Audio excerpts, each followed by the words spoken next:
Assalamualaikum warahmatullahi wabarakatuh.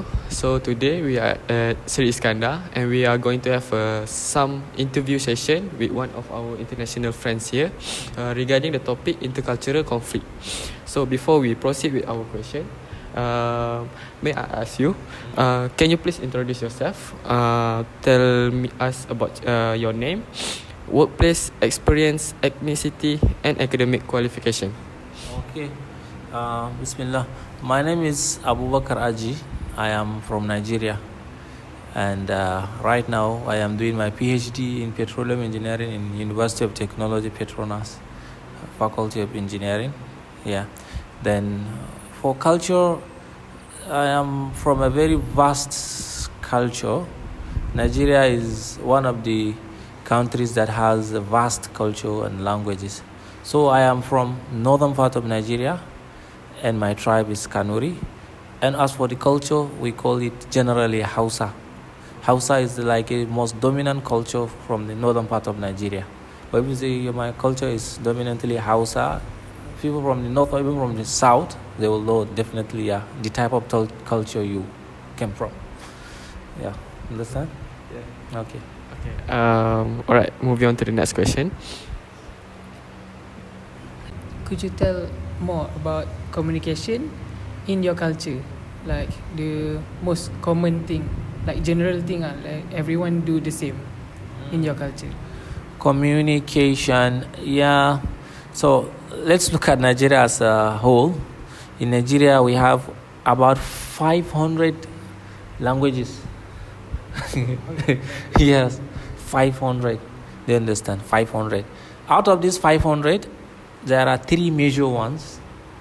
Three major. So, northern part of Nigeria is predominantly dominated by Hausa. Then the southwest, they speak Yoruba. Igbo. Yes. Then the southeast Igbo, southeast. Yeah, I shouldn't be confused. Sorry. Let me look at the map in my head. Southeast Igbo, southwest Yoruba. Yes. So Nigeria is divided into. So these are the three major languages. But under each of these, you will find some small languages. Small languages, yes, spread.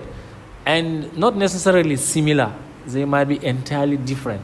So if you go to north, majority, you can see one person speak 2-3 languages. For example, I can speak Hausa, and I can also speak Kanuri. Kanuri, yes. That's my dialect, Kanuri. Yeah. You will find somebody speaking Hausa and Fulfulde. Fulfulde is another language in this. No? Yeah. For example, now I can speak Kanuri, which is my dialect, the Hausa. I can speak English because I was taught in English. I can speak Arabic to some extent. I can speak Arabic.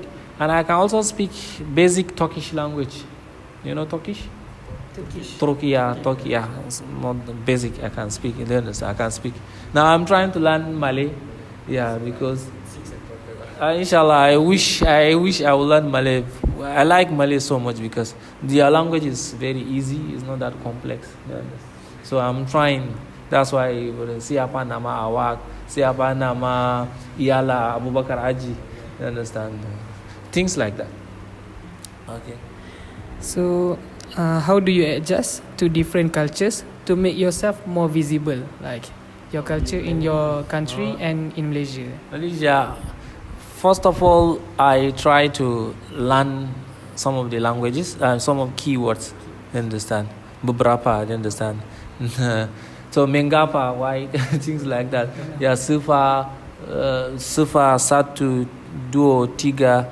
Lampain, you understand? Things like that, Sembila, Sepulu, Dopulu, things like that continuous. So I try to learn the language, and I understand that if you speak to somebody, no matter how little it is, you speak somewhat Salamat Pagi, he feel like, wow, you understand? So you will be welcome. The first thing I did is I tried to learn some basic words in Malaysia, right from airport. That's the first thing I learned. Salamat Pagi, it was in the airport. I asked somebody what is good morning, he told me Salamat Pagi. Then Salamat Tengah Hari, Salamat Patang, Malam, like this. So first. Secondly, in terms of dressing, I bought two Malaysian dress. Do you understand? I bought two. So at least, and whenever I wear it, people used to admire me. They feel like I am part of them. I find it very easy to cruise and blend. And I really like the type of the cloth. Yeah, it's like this one. What do you call it? Kurta. Kurta. Yeah, okay. Kurta is like one bar. Apart from kurta, then there is another. Lajum Bayu. Bajum Layu. Bajum Layu. Bajum Layu. I have two Bajum Layus. I bought it in Hari Hari. One, I bought it close to billion. The other one, I went to Hari Hari and I bought it there. So I try to dress like Malay. I try to also speak like Malay sometimes. Then I try to eat Malay. Even I ate roti canai, one of my favorite food in Malay. I like roti canai is the best food in Malay. I'm telling you, I ate roti canai in one shop like this, 7.5 ringgit. So it's very interesting. So I try to also eat the food, and I also like a lot of things. I find it very easy. Yeah. So basically, you learn basic Malay, and you dress like Malay, and you try our food. Yeah. Okay. So for the next question, do you think there are some benefits of learning intercultural communication or having good intercultural communication skills? Definitely, there are a lot of benefits. Now, I will give you an example. I went to shop to buy something. So when I went there, by just saying Salamat pagi, apa kabar, siapa nama awak, you understand? Siapa nama ialah Abu Bakar, things like that. I will buy the discount for me. You understand? The discount. They said we are selling this cloth 100 ringgit. Now we are leaving it 110, 120, but we'll leave it 100 ringgit for you. Do you understand? And there are some people that some people may say, how will I say? So person is very difficult to communicate with people. He's very conserved. But me, I find it very easy, because if I go, I will first try to speak to him in Malay, no matter how it is, and you see he will relax. Our bus drivers, one of them, I like him so much. His name is Abdulaziz. I call him. His name is Abdulaziz. He's a very nice guy, because whenever I enter to the bus, I will greet him with Malay. If I am leaving, I will greet him with Malay. So he like me so much, he respect me so much. Do you understand? Sometimes he will drop me in a place that I have never expected, because like that cordial relationship. Do you understand? Because of the language. And he can't speak English. He's speaking English small. But he tried, he's very social. The only difference is that language barrier. But with this little my language, do you understand? Jumpa lagi, do you understand? Salamat jalan, things like this. So he will feel like, Abu Bakar, even today, Abu Bakar, he was saying, I'm sorry because he will take me long road. That's how, things like that. You understand? So if you learn people's language, they feel you are part of them. Do you understand? They will respect you, and they will be open. They will open. But if you are conserved, do you understand? Thinking like, no, this is different. No. You can't blend with the community. You can't blend. It's not going to be easy. Yeah, it will never be easy. That's why I like Malaysia. Some people are saying it's very difficult to intermingle, but I see maybe it's only that they don't decide to talk to them, speak to them, and be open to them. Understand? Moving on to the next question. Have you ever encountered any specific non-verbal behavior from other cultures that were particularly confusing or challenging for you to understand? Very challenging and confusing. Yeah, of course. One of the examples, I told you that I understand Turkish language small, and I can also speak small. In Turkish, if you do something like this, like hi, like this, It's greeting. greeting, like this, just open the fingers like this. But in my culture, if you do like this, you are abusing the person. You are like saying fuck. Like fuck that person. Fuck you, fuck that. So, for example, it's like this in America. If you do this, it's an insult. it's insult. So if you do this in my culture, you are insulting the person. But in Turkey, it's greeting. I have a friend from Kazakhstan. So I was trying to give example. It's normal in my culture to do. If you want to give example like something is very huge, you do like this, or much. If something is very much, it's very huge, it's very gigantic, massive. So you do very much like this. You are now saying that the thing is much, or you are trying to say something is very serious. You do like this. So we were discussing when I do like this. Say, no. I say, what happened? He said, why am I doing like this? I say, yeah, it's normal now. He said, in his language, if you do like this, it's insult. You understand? Yes. It's insult. Like what that mean in their language. He didn't tell me, but he was like covering his face, like, why have I done this? You understand? So it means it's very big insult to him. You understand? But he's understand you lah. Yeah, I explained to him. So these are two, Kazakhstan, then my own culture, Turkish. Then for Malay, let me think, do I come across anything like confusing? Okay, it's not a gesture, that's la. You speak la. Yeah. So that one is not a gesture. You used to say it at the end of the word. Yes. So before it was confusing to me. Do you understand? What does it mean? Why do you this thing la? So I will say la, everything ending with la. Do you understand? But alhamdulillah, some of my colleagues from Malay, I asked them, they also try to explain. Do you understand? They will say, if you want, you may end a statement with la. It's normal. In fact, professionals used to do things like It's just a la. spontaneous. Yeah. So before I find it, but now I get used to it. Even if you say la, I feel like it's normal.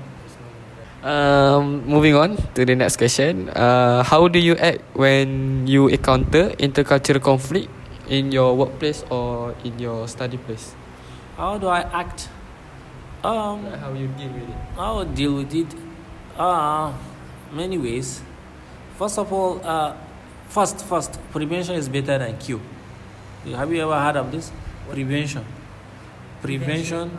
is better than cure. Oh yes. To prevent something is better than you cure after getting the disease or something. So I try to avoid. Yeah. I try my best to avoid. So, for example, I will give example. In Malay, sometimes you can greet somebody, but he may decide not to answer. I did this several times. For example, I will say, "Selamat pagi." You will not just talk. Say, what's going on? So if I observe that somebody, if I greet him 1, 2, 3, he will not answer, so I will not force him. I will just try to pull back. So let's assume now I come across. I will keep quiet. I will keep quiet. So that's how Yes. you cope with it. I will keep quiet. Then I will also ask, not that person, somebody. Maybe I have offended the person, not knowing that I have offended him. Then I may go and say, I'm sorry, because I don't really know that this, what I did or what I done, is contrary to your culture. To me, it's normal. I'm sorry, maybe it wasn't deliberate. So I will avoid. Second, if it started, I will keep quiet. Do you understand? Yes. Then third, I will ask clarification about my effect or his effect or the consequence. Then if there is need to seek for forgiveness, then I will come and say, please, I'm sorry. So you guys like peace. Yeah, no, look for peace always. Look for peace. Okay, so this is the last question. Okay. When was the last time you have a conflict with someone in Malaysia? On Saturday. On Saturday. Can you like tell us the story? We went to a program on Saturday, last week Saturday. Tomorrow is exactly 1 week. It was very interesting program. We call it was a festival. I can't remember the name in Malay. It was festival, competitions, a lot of competition, both in the water, riding a bicycle on the water with one narrow path, climbing a pole, many beautiful competitions there. So I was staying close to one Malay. We were watching football. the football is in the water. In the water. Yes, in the water, in the mud. Oh. Yeah, in the mud. So you imagine you playing ball in a mud, like water mixed with sand. So it's very difficult. So I was staying close to him. Then somebody fainted. Fainted means to fell down just. Yes. Unconscious. Yes, they brought him out of the field, and he was beating his leg, doing forward, backward like this. Then he lied down, like he was about to die. Do you understand? It was very serious incident. Then the person that was staying close to me, I tapped him. I said, see. I was showing him that look what is going on. And in my culture, it's normal if you see something surprising, touch the person and show him something is going on. And it's a way of expressing your feeling. Then he said, what? I said, see. He said, what? I said, look at his condition and situation. Then he said, I didn't understand what he meant, but what? What? He wanted to know why. Me is another way of expressing my feeling. Then I said, now, they should take him to the hospital. He said, are you emergency crew? Do you understand? Very interesting. I said, no. He said, I didn't understand. Just what? I said, it's okay. Do you understand? I just keep quiet. After some few minutes, then I left the place. So you see, he was trying to, what? Maybe he just curious or... Yeah, and the way he was saying with a serious face. It's not like... It's like man. Yeah, he mean it. He was serious about it. Then what? I said, okay. So a little bit, I didn't mean that I push. it may lead to something different. So, you see, it's very common. It happens. And it's... Maybe he just misunderstood you. Yeah, it's part of it. Part of the conflict, actually, misunderstanding. Okay, so that's all for our interview. Okay. Thank you. What's your name? Abu You're Bakar. highly welcome. Yes. You're highly welcome. Thank you so much. And Yeah, okay, welcome to that's all. Afif. Okay.